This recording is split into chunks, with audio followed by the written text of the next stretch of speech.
Wesley Martin, thanks for spending some time with me. Yes, sir. Yes, sir. Glad to be here. Yeah, well, the way I usually like to start these conversations is with a simple but pretty complex question, right? Who is Wesley Martin? Okay. I would say that I'm a simple country boy. I've always lived in the southern part of Florence County. I live in Effingham now. I love it there. I've traveled, extensively, and I used to think that I wanted to live in a big city, but I come to find out from traveling different countries and stuff, I realized that I just like to live in the country. I think the most important thing about me is that I'm a blood-bought child of God, that I know that Jesus shed his blood to redeem me, and unfortunately I needed that bloodshed because I'm a sinner. I'm somebody who I want to glorify the King. I don't always live up to that standard, but I do want to live a life that would bring his name glory. And I want to, I'm very passionate about South Carolina. I think South Carolina is a very unique state. We have a very rich history dating back to the 1600s. We have a great culture of hospitality and friendliness and being polite. And yet we're also this very same state that came up with the Gadsden flag, the "Don't Tread on Me" flag. We're very independent-minded, and we want to have our rights. We don't want to be told what to do. I think we're a small state, but I think we're on the precipice of greatness. I think a lot of people are realizing that our conservative values are attractive for business and for, raising a family. And I think in a lot of ways I'm defined by my South Carolina heritage. I think in a lot of ways I embody South Carolina culture. I'm certainly in love with it. So apart from my love for South Carolina and for Florence, especially in the PD area, and apart from my Christianity, I'm also very involved in business. And I like to have an abundance mindset. I don't see other people, like I'm in the real estate business. I don't see other people in the real estate business as my competitors. I think that there's plenty for everybody. And I'd like to not only I like to be very opportunistic in the sense that I try to see opportunities anywhere they come, but I also want to help other people see opportunities. Because I've been so blessed. I have mentors who've taught me things and opened my eyes to things that I never realized. So I kind of want to pay that forward and show other people that you're walking through a world that's full of opportunities, and sometimes you don't even see them. So I'm curious, and I want to come back to the abundance mindset, because I think that's something that people don't talk about nearly enough. Mindset, I think, is crucially important. But where did the love for South Carolina and really diving into and pressing down on that come from? Yeah. So as I said, and I have a bad habit of answering questions in a roundabout way, but we get back to the point. As I said, when I was a young guy, a child, early teens and stuff, I used to always think, I want to go move to a big city and make a whole bunch of money. Okay. But I've been blessed, as I mentioned before, and God's allowed me I've been to, Australia, been to a bunch of different places in Europe, I've been to Asia, been to a lot of major cities and stuff. And I think I've always been a country boy. Okay. I've always lived out in the country, and I've always liked living out in the country. But I think going to those major cities, while it's a lot of fun, gave me some perspective for the intangibles of living in South Carolina, which is the culture, the people. I remember distinctly being in Europe, and I would try to talk to somebody, and they would stare at me, and they spoke English, and they would stare at me and wouldn't even talk. They looked at me like I was crazy for even trying to talk to them. Whereas in South Carolina, you can strike up a conversation with just about anybody, and they'll at least see, at least try. So I think I really started getting hammered into me after I had some perspective and realized that going to these big cities was not where I wanted to live, maybe visit. But also, again, being raised in the country, I love the outdoors, love to hunt, I love to fish, I love the simple things in life. I like to mind my own business, I like when people mind their own business, so I like kind of living, off the grid a little bit, away from town. But I think also a lot of it has to do with the Christianity, with, one of the infections I see that society has now is what's called relativism, which is you make your own truth. Be true to your own self. Whatever you want, you can do it. If you think it's right, then it must be okay. Well, that's not it. That's not true.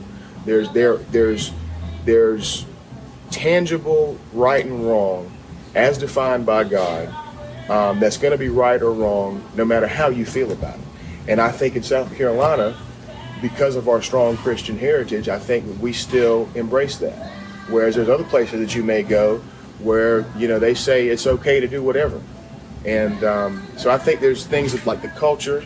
Also with South Carolina, we have, in my opinion, the most beautiful state in the union. We've got the Appalachian Mountains if you want mountains. We've got the beach if you want the beach. Okay, we've got forests, we've got fields, we've got swamps, we've got marshes, we've got wetlands. We've got everything you could want except a desert. And who wants a desert? Facts. Yeah. No, I'm with you. And so, how did all the travel come about? For a simple country boy who likes... Well, I was honestly blessed. I've always been sort of a frugal person. I've always been good at managing my money and holding on to my money. And I just was doing little side hustles and stuff, and made a couple $1,000s, here and there, and decided to run off with it. And it was, and the amazing thing was when I traveled, we had no itinerary, we had no plan, and we just showed up on a whim and walked around. And like we went to Europe and went to 6 countries. When we showed up, we didn't know where we were going to go. We just flew into Amsterdam, and then we picked countries off a map and said, let's go there. So it's kind of more of a improvised adventure, but honestly it was amazing. It was magical. Well, I've seen a lot of people now who are adopting a bit of that lifestyle. Even while they're doing their day job. With now post-COVID, the ability to work from anywhere or to be able to do whatever it is you're going to do from anywhere has led to a lot more almost kind of global vagabond kind of thing. And I think that's a neat way to do it, is just to go wherever the Spirit leads, as they say. And I think that's that's a really cool. Where was your favorite place you ever went to? My favorite place was, bar none, Australia. Okay. And the beautiful thing about Australia is an American's not going to really experience culture shock in Australia because their culture is very, very similar to ours. And in fact, they even, I'm kind of a redneck, okay? And they even have off-roading, okay? They love Americans. Like when I went to Europe, they weren't really impressed with no Americans. When I went to Australia, they were like, wow, an American. They were so happy to see me. It was so clean. The cities were just so clean, so modern. I was in Perth, which is on Western Australia. It's the only city on the western coast of Australia. And there's like 4 million people there. And one of the things that stuck out to me the most was that I never sat in traffic for more than 5 minutes. The civil engineering, the planning for the cities was so modern that it was like nothing I'd ever seen before. Beautiful women. Seriously, beautiful women there. Very friendly people. It was like being in South Carolina again, where people will actually talk to you. People are willing to make a new friend. Let me tell you though, one of my most magical travel stories. So I always forget what the cathedral's name is. It's not Notre Dame, but there's a cathedral in Paris that's very famous. It's right on the same level as Notre Dame. It's on top of a big hill, and it's got gargoyles all over it. I think it's like Mont de Mort or something like that. I forget. But as I told you, me and my friend had no itinerary. So we show up to Paris, and we're just walking around randomly. And it's the middle of July, and it's hot. And I remember we asked a taxi driver to take us somewhere, and where he took us, we had no idea where we were at. So we're walking around for like 30, 45 minutes. It's hot, and we're walking uphill. And we start getting real sick of walking uphill because we don't know where we're going, and we're hot and tired. And anyway, for some reason, we decide to stick it out. And then we just randomly discover one of the major tourist attractions in Paris, this huge cathedral with gargoyles. And the most beautiful thing about it was we're overlooking the whole city because we're on the top of these hills. We can see the Eiffel Tower. We can see the rest of, Paris, the rivers, everything. And we didn't even plan for it. And matter of fact, we were walking around and we were honestly about to give up. Right. Right. So, well, it is it's funny how things work out that way, you know, and interesting, you know, one of the things that, again, I embrace the unexpected. You know, I think there's a lot to be said for just kind of roaming around. And you never know what or who you'll meet. And so, I want to touch back on something that you mentioned earlier. You talked about having, and I do want to talk a little bit about kind of real estate and what you do in that. But before that, talk to me a little bit about that abundance mindset. When you say that, it could mean different things, I suppose, to different people. What's that mean to you? So I'll use some scripture as an example. Jesus talks about how, I think it may be in the Sermon on the Mount, but he talks about how you don't need to worry about, God taking care of you. You don't need to worry about starving to death. You don't need to worry about your clothes and your raiment. And he gives the example of how God feeds the birds and the birds don't even work. Okay? And then he says, well, aren't you of much more value than the little sparrow? Okay? What that tells me is that there's plenty out there for everybody. Okay? There's plenty out there for everybody. And I like to, instead of going through life with the extraction mindset, which means I'm going to take from you and keep it for myself, I like to come to agreements that benefit both parties. I feel like that's far more sustainable, and I feel like if you have a reputation for trying to do mutually beneficial business transactions, more opportunities will come your way, and your reputation will be better. People will want to work with you more, and especially in the real estate world, of course I want to make money, but the way that I make money is to provide a good product, provide a good house, provide a good rental, make sure my tenants have, what they need. They're in a safe place, that if there's repairs that need to be done, I don't take 3 months to do it. I do it as soon as I can.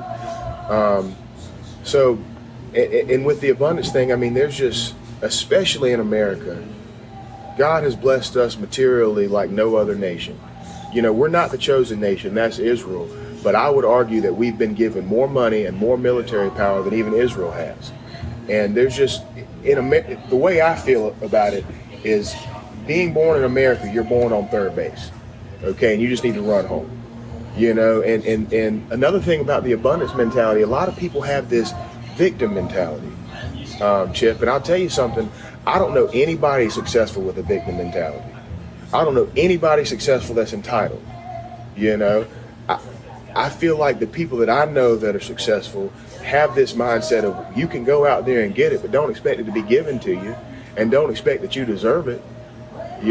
Sure. So no, I definitely subscribe to the go out and get it mentality for sure. And so, how'd you get started? What kind of real estate do you do, and how'd you get started? So I would really say I do full service real estate. I'm focused primarily at the current moment on residential, but like I'm building some townhomes here in downtown Florence, and that's going to be mixed use. It's going to be 18 townhomes and 6 commercial parcels. So there's going to be a storefront element to it. How I got started, so I go to the Baptist Temple, and I met a mentor, an older man named Nolan Johnson. He's in his 80s.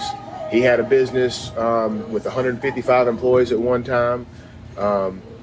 And so my preacher, Bill Monroe, told me, I'm big into evangelism, okay? I like to win people to Christ and tell them about how they can be saved.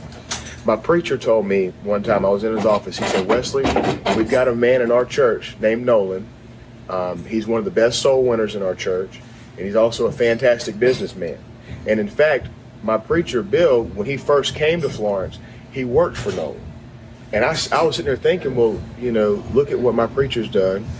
If he can work for this man whenever he was young, and if he, speaks so highly of him, then maybe I need to go meet him. So I went and met him, and he told me, I told him, I said, well, how can I make money?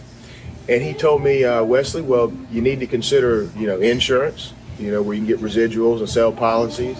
He taught me about IRAs and, investment accounts and, Roths and all this. But then he said, real estate. And honestly, when I first met him, I told him I wasn't interested in any of that. I was very foolish. I said, well, real estate doesn't sound great for me because I like to travel, I like to be different places, and I don't want to be tied to one thing. Anyway, something. I guess it was God whispering to me, Wes, you need to call him back. So about 2 or 3 months later, I called him back and I said, well, I want to learn real estate. So he took me, and he'd buy foreclosures and I'd help him clean out the trash, or he had rentals and I'd help him manage the rentals and stuff like that. And just eventually I started getting on the equity side of things. And what I found is real estate is truly a people business. And thank God, I believe I have pretty decent people skills. I love people. I love to meet people, talk to people, have conversations, and connect and relate to people. So it actually turned out that it was a field that I could be very gifted in, and I just didn't realize it. And so the way I do real estate, I'm not an agent. I actually have no licenses or designations for real estate. I'm an investor. And what's really taken me to the next level is that I represent a group of investors. So I'll find a deal and I'll buy it, but oftentimes I have other people who are financing it. I have other people behind me who will pay for it. And we come up with a way where, don't think they're just giving me money. I mean, they're getting a return. They're getting a good investment for themselves. And what I found is there's a lot of people who have assets and have liquid net worth who, if they find somebody with some hustle and some drive that they can trust, they would much rather give you the money to go do the deal than them have to be on the phone, than them have to go to Lowe's and them have to deal with tenants and solve problems. If they can give you money and then you bring them back more than what they gave you, they'll give you money all day. So it's worked out pretty good. So anyway, to answer your question, we flip houses. Okay. We do rentals. We do, like, I have some apartments and stuff for rent. And we also do development. I'm, Lord willing, building those townhomes downtown. I have another great partner of mine, Buddy Richardson. We do like land development, put in utilities, ditches, roads, water lines, sewer lines. We also do some private equity. So like, say somebody wants to flip a house and the bank won't loan them the money and they don't have the cash to buy the house, but we can do a private mortgage, a private short-term mortgage to help them buy the house and get it fixed up and sold. Interesting. So that's a wide range. It really is full service. What about, so interesting, going everywhere from land development to development downtown. What do you find attractive about downtown? So as somebody from Florence, it's been magical to watch. It's been truly magical to watch because 10 years ago, downtown was not somewhere you'd want to be, especially not after dark. And just the amount of investment and money that's been poured downtown, I think one thing I love is the architecture we have. You look at our library, you look at the Performing Arts Center, you look at the museum, and to me, I feel like I'm in a big city. I mean, those buildings are just so modern and so beautiful. They almost seem larger than life as compared to Florence. The Hyatt, we're sitting here in Victor's now, the Hotel Florence, which is so historic and beautiful. I think downtown's kind of, especially for an old country boy like me, downtown's a little bit more classy. You kind of feel like, wow, hoity-toity, a little bit, without being, but not snobby, snobby, just a little bit more upscale, a little bit nicer, I like the buzz of downtown because the one thing that's super cool about downtown with the Hotel Florence and with the Hyatt here, a lot of it, anytime you come out, you're liable to meet somebody who ain't even from Florence. They may be here traveling through. I mean, I've met so many people who are just here for a night. I met people who are just here for a few nights or a few weeks for work. So you never know who you're going to meet.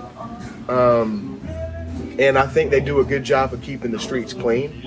I think Dr. John Key was very smart in bringing the police force, the police station here very early on.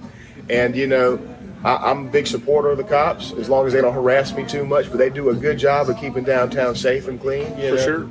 So. They're good at traffic enforcement too. Oh yeah. I have an unpaid ticket right now. So every now and then I park too long, but they really do a good job down here. I'm curious why.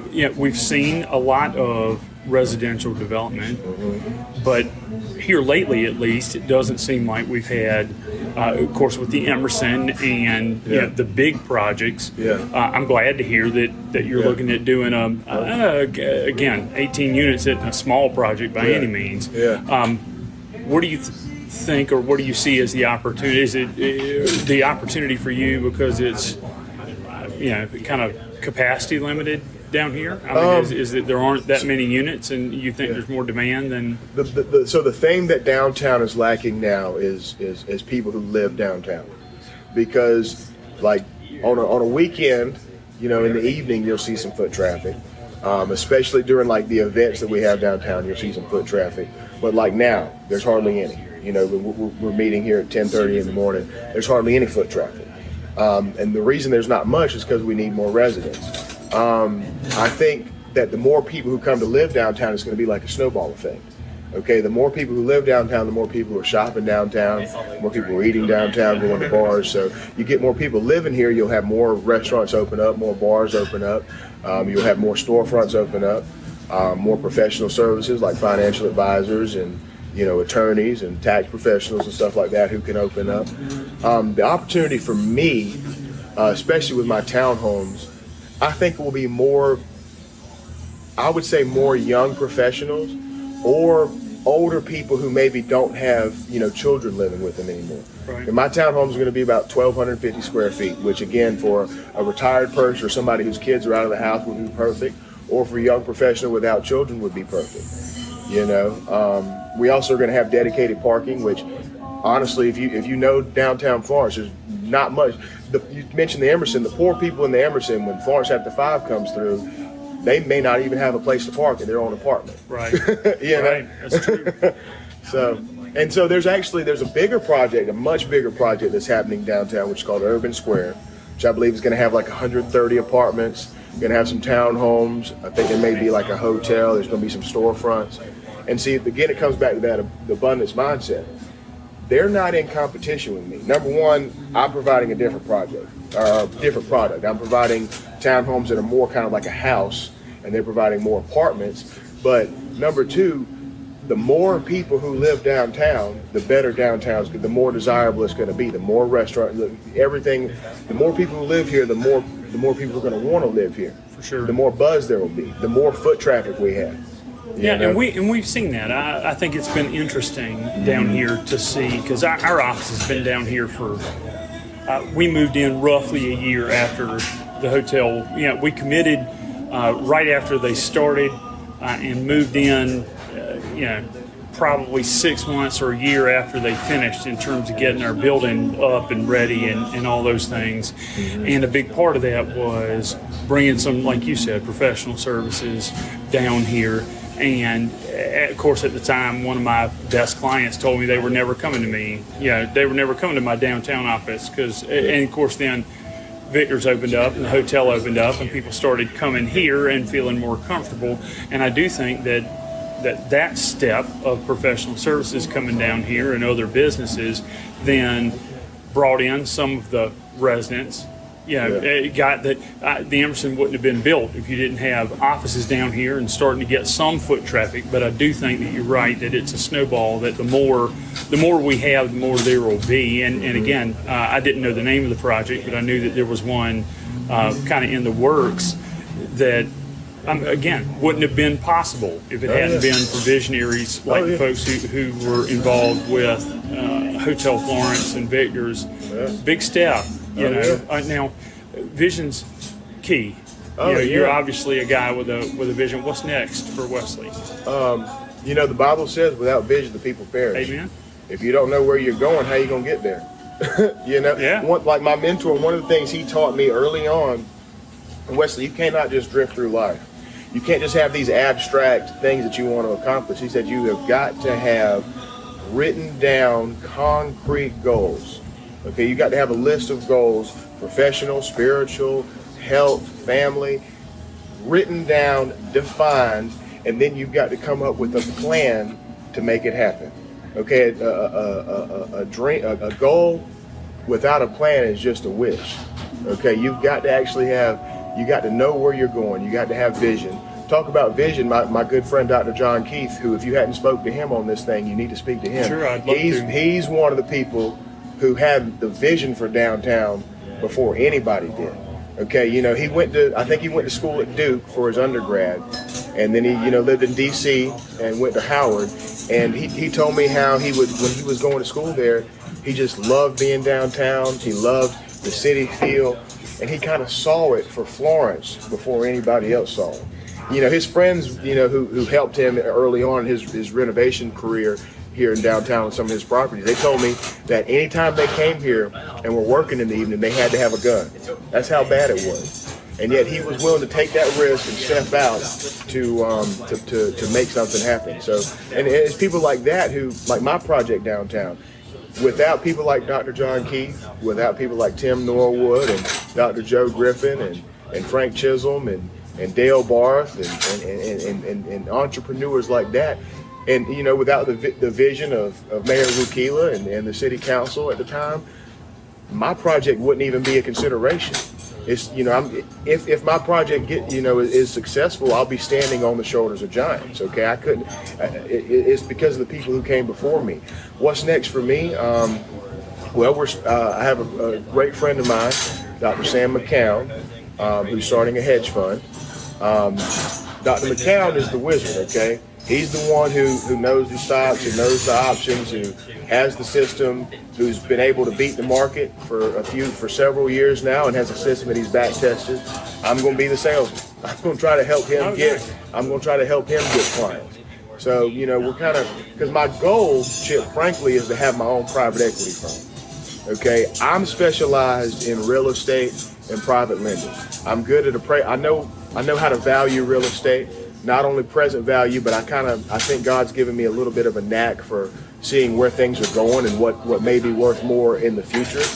But I would really like to take my group of investors and expand my group of investors, and I would like to deal in every financial asset. Okay, not just real estate, not just mortgages, but also private equity and company. So if you have a company that's not publicly traded, I would love to find a young man here in Florence. Maybe they want to start a pressure washing business, but maybe he can't get the money for it. Well, we might be able to help him get a truck, help him get a trailer, help him get a pressure washing machine. And in return, instead of loaning him the money, well, we want a piece of that business. Right. And we don't, young man, we don't want you to stay at one truck and one trailer. We want you to have 5 trucks. We want to help you grow and continue. So I'd like to have private equity and private companies. I'd like to be in the insurance business. With my good friend, Dr. McCown, we'd like to, if the hedge fund is successful, we'd like to expand upon that and kind of, like I said, incorporate that into more of a private equity firm, kind of like something like Blackstone or BlackRock. So that's really where I'm headed. I'd like to, but one step at a time. Yeah, one step at a time. Well, that's fascinating, and I look forward to watching that. I'm excited for you. It's nice to see people with big vision, and I think that's absolutely required to get anything doing. Oh yeah. So no question, Wesley. One of the, or kind of really, only 2 formal questions, and the one that I typically like to wrap up with is again simple but complex. If you could think of a fictional character, it could be anything from a superhero to somebody in a book that you feel like best represents Wesley Martin. Yeah. Who would that be and why? So I don't have a fictional character for you. If that's okay, I'd like to use a real man. Okay. And I would like to use Elijah. All right. And I don't want to sound arrogant, because I can't call fire down from heaven. For sure. I can't make it stop raining for 3 years. But the Bible describes Elijah as a hairy man, which I've got dreadlocks for now and all this other stuff. It describes him as having a rough appearance, which as right now I do have a rough appearance, but he's described as kind of a man's man, very masculine, And the thing about Elijah was, no matter what, he was going to stand up for the truth. Okay, and that's, to me, that's the biggest problem with our culture. The Bible talks about, I think it's in the book of Isaiah, when Israel was going through such hard times back in the day, how truth had fallen in the streets. And I don't want to turn this political, but you've got things like, men who think they can just magically become a woman. You've got so much garbage going on, and it's because we've gotten away from truth. Well, Elijah stood up for the truth, no matter what. Okay, you know, you had King Ahab and Jezebel, and back then, if you even talked back to the king, he could enslave you. I mean, he could castrate you, he could kill you at the drop of a hat. And yet Elijah shows up at the king's court and tells him what it's going to be, you know, and tells him, you know, he tells him the truth, and isn't afraid to do it. And I would hope that God will give me the character and the wherewithal and the strength to, no matter what, to stand up for the truth. You know, even if, like Elijah, it means it's not going to rain and we're all going to go through a hard time, and, you know, all these dreams I had of making a whole bunch of money don't work out, I would like to be the person who's willing to stand up for the truth. That's awesome. You know? That's awesome. Wesley, thanks for spending some time with me, brother. Thank you, sir. I appreciate it. Yeah, good talking to you.